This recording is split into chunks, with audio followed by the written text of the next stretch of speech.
Mantan Wakil Ketua DPR RI Fachri Hamzah mengungkapkan rasa kekecewaannya terhadap Menteri Pertahanan Indonesia, Prabowo Subianto.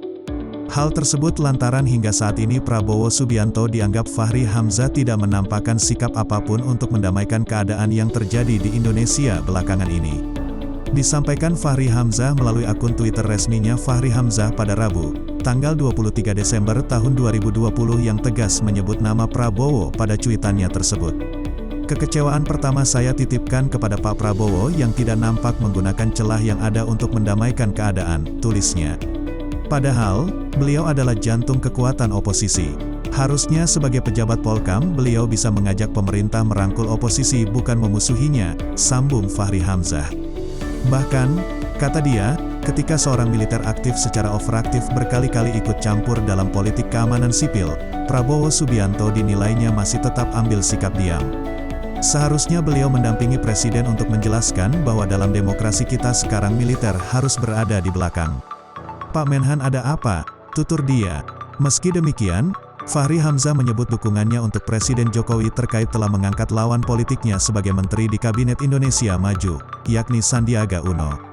Seperti diketahui, sebelumnya Jokowi mengangkat lawan politiknya Prabowo Subianto menjadi Menteri Pertahanan.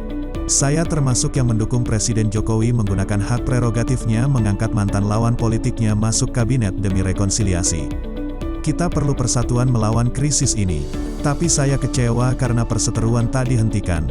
Saya juga kecewa atas hilangnya inisiatif, kata dia. Sebelumnya, Fachri Hamzah mengucapkan selamat kepada Sandiaga Uno telah diangkat sebagai Menteri Pariwisata dan Ekonomi Kreatif Republik Indonesia, Menparekraf. Selamat bekerja Pak Sandi Uno, pesan terkuat pada beliau adalah menjadi kekuatan rekonsiliatif. Memang beliau bukan pejabat di bidang Polkam tapi beliau membawa beban politik Pilpres 2019. Jadilah bukan sekedar membangun pariwisata tapi membangun silaturahim antar anak bangsa, ucapnya. Seperti diketahui, Presiden Jokowi melakukan reshuffle dan resmi telah melantik 6 orang untuk menggantikan posisi di Kabinet Indonesia Maju sebagai menteri di 6 kementerian pada Rabu, tanggal 23 Desember tahun 2020. Seperti diketahui, baru-baru ini publik digegerkan dengan kasus penembakan 6 laskar FPI.